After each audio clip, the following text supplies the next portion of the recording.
everyone for joining. I'll let head coach Craig Martin start with a brief opening statement and then I'll open the floor up for questions. We got to figure out, it's verbatim what I just told the team in the locker room. We got to figure out who we want to be.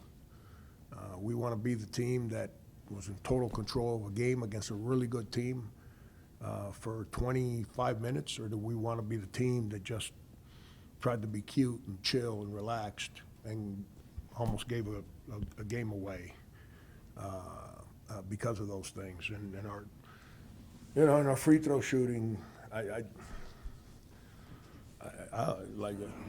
don't know. I'll tell you. I wish I had the answer. When guys are bad free throw shooters, they're always bad free throw shooters. When guys have games that they go 8 for 8, 7 for 9, and then they have games where they go 2 for 9, that's all mind. It's all in the mind. That has nothing to do with anything but just mentally giving into the moment. And I've coached bad foul shooters. As soon as they get fouled, I'm like, ugh, because they're going to miss. But we got to figure this. Our free throw shooting is almost identical to our issues as a team right now. We got to figure out how to focus and sustain. And then what's been our challenge here for the first month of the season, our bench has to figure out a way to help us. They were helping us today, and then when the game got to 23, it just completely just let down. We made one mistake when the game got to 23, and that was Banks was late on a closeout on number 8, their shooter, Trey. I can't remember Trey's last name, Barber. He was late, and we were in a zone. That's the one mistake. All the other plays were just bad defensive plays. And, but give them credit. They got good players. Tommy does a great job. He's a friend, and Tommy and I have known each other since our senior year in high school, and we serve on all kind of boards together in our industry, and he does an incredible job, and, they're good. They got a chance to be good. And so do we. Frank, Vinny Carbucci of 13 assists tonight. Yeah. Ties 7th all time in a single game. Yep. What does that say on his selflessness to give up the ball to have a teammate score? It's what he does, and when he's out there at the point, we play with more pace. We play more, so people run. See, when your point guard is willing to just do the simple thing, like he came out of a timeout, he had that one turnover in the open court. There was a bad turnover. He had Banks wide open, but he got greedy. He wanted the layup. He didn't want to advance it to Marcus for whatever reason, because he's not selfish. If you just advance it to Marcus, then Marcus can pass it to Dan, who was running down the middle, and we score. But he decided he was going to make the pass, and it's a turnover. So it's a shame that happened, but in that timeout, Banks got after him, rightfully so. Like, just advance the ball. Why? Because when your point guard advances the ball, guys run. When guys run, you play with pace. And we want to play with pace, and that's why he's in the starting lineup. He's got to get better defensively. He's really good when he's got to go get a stop, and then he just relaxes other plays, and that's, but we got to get him ready. He's a freshman, and he signed up to play at UMass, and he's a good player. We got to get him ready. Sometimes I got to hug him. Sometimes I got to yell at him. That's part of life, just like I do with my children. Got to get him ready. Coach, when a team is coming back and getting some momentum Mm-hmm. in the second half, what do you want to see from your guys to shut the door on that? Just make free throws. Make free throws. And when you miss a free throw, get matched up so they don't just dribble it down, shoot a layup. That's immaturity. That's just mental disengagements. And, I just said it on the radio, when there's a difference, and I don't say this in a negative way, coaching in the A-10 and the MAC than there is coaching in the SEC and the ACC or the Big 12. It's a difference. The A-10 had become a one-bid league. The MAC has been a one-bid league. Can it change? Let's hope so. Let's us keep winning and create 2 teams if Austin Akron or Austin Toledo or whoever can get in. But in reality, in both leagues, you got to go win the conference tournament to get into that dance. So how I manage at this time of year is a little different here than I did in the Big 12 and the SEC. Because you cannot lose this game in the Big 12 and the SEC. You got to fix it the next day in practice. Now, I wasn't trying to lose. I'm trying to make our guys grow up. If they want difficult, then they're going to live difficult because I'm going to let them taste what difficult tastes like. But we got good dudes. And, you know, I'm frustrated with a couple guys, but that's the journey. That's part of it. They know I'm frustrated with them. I think if you were sitting in the arena, you heard me. I think you know I'm frustrated with them. They gotta. We don't get 4 years anymore. We get 10 months. That's what they give us. They give us 10 months. We don't get to like coach them up and coach them for 4 years anymore. We get 10 months. And when you're 22, 23 years old, it is totally unacceptable to disengage 3 minutes into the game. Totally unacceptable. And that can't happen. And so I got to deal with it. We got to fix the problem right now when it comes to that.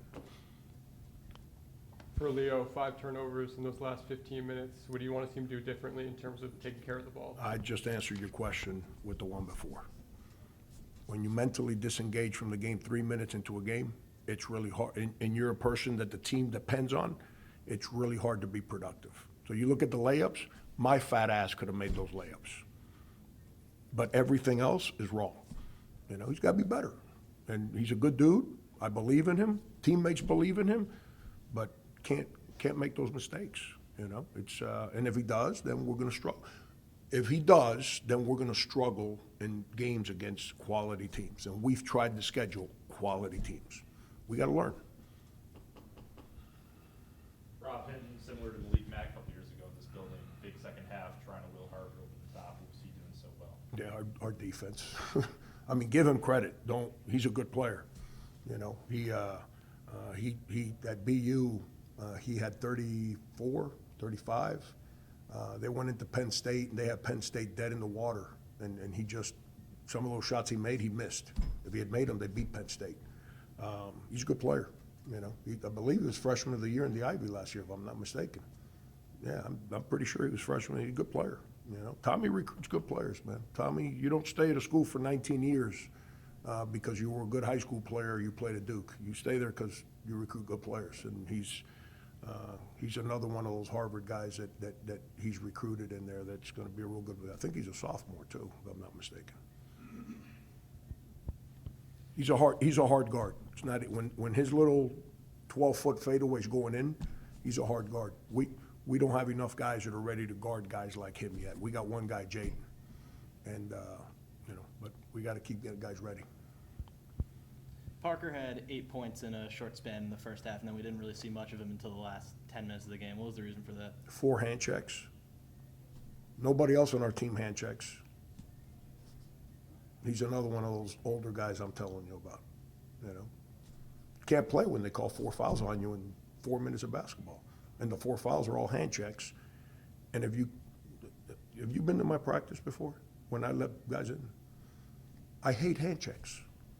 I despise hand checks. We rank 353 or 4 in fouls committed. And 80% of our fouls are hand checks.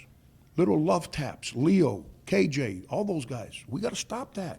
We're putting guys on the line. When you got a layup and I'm late, you going to taste the foul. But these little fouls, these little hand checks and little slaps, we got to stop with that, man. It's, you know, but that's part of the deal. They got to learn. He needs to help us. That's one of the reasons I put him on the bench, is to try and have something off the bench that's productive. With all the guys that I had coming off the bench have never played Division I. Okay, so I put him on the bench not because I dislike him or whatever. Danny's been better. All right, so we play with more pace early. But now KJ coming off the bench gives you a guy that's played Division I, that has the ability to make a shot. That is a little older, that can hopefully give some leadership when you got some of your subs in there. Coach, Jaden has been consistently helping, whether Yeah. it's rebounds, assists, or points. What have you seen him help develop even more in the intangibles this season? Yeah, Brian Steele and I have spent a lot of time talking on how to help him be better for us offensively. I think you saw some of the stuff in the first half. We've been coaching him really hard to play from those spots. Rather than have him just be a cutter, mover, create angles for him to drive and get to those 10-foot spots and play from there. And he's starting to gain confidence there. You saw it in the first half. The second half, they played more zone. And so against zone, you got to be more of a shooter, and it's hard to get inside the zone. But we're you see that rebound? Nobody on our team would get a rebound. Leo, Dan, none of them guys. That's why the game got ugly. We wouldn't go get the ball. And with the game on the line, did you see that defensive rebound he went and got? That was a big boy rebound. And but that's who he is. That's why he's played here from day one. Like Danny. Jaden as a freshman was lost. But we had really old guys around him, and Cohen and Cross and Keon that had been with me. They understood Rasul. They understood how to play what I wanted, so he didn't have to do a lot. Last year, he had to do a lot more. He wasn't ready, but he's gotten better, and we're doing a better job coaching him too, I think. Thanks, everyone. You got one? Just got, I don't mean to, because this is Sam's last day. So what if we keep his ass late up past his bedtime? So you got one? yeah, I got one. You all right? Yeah. I mean, you even wore a coat. Like, it's impressive. KJ Parker, I mean, that foul trouble ended up giving Danny, I think, 36 minutes. Too many. He's not ready. Were you imagining like that being a role for him? I'm assuming now into the Who's that? But Danny in game number 8 to be playing. Well, Danny's earned the right to become a starter on our team. But with the pace I'm asking guys to play with and the way that's the other part. So we started slacking off defensively once we built the lead, because the way we defend and the pace we want to play with on offense is taxing on players. So the bench has to help, And what's killing me right now, which I got to fix this, our zone is really bad. And the problem in our zone is our centers. They're really bad in the zone. Every time we went zone today, they scored. I haven't charted it, but I'm pretty sure that they scored on 80 to 90% of their possessions when we went zone. So we got to have a change up so there's not as much stress on the high-minute guys defensively. Danny's going to play, and he's stubborn, and he gets a little moody, but that's because he's good. And when he gets moody, he hears it from me.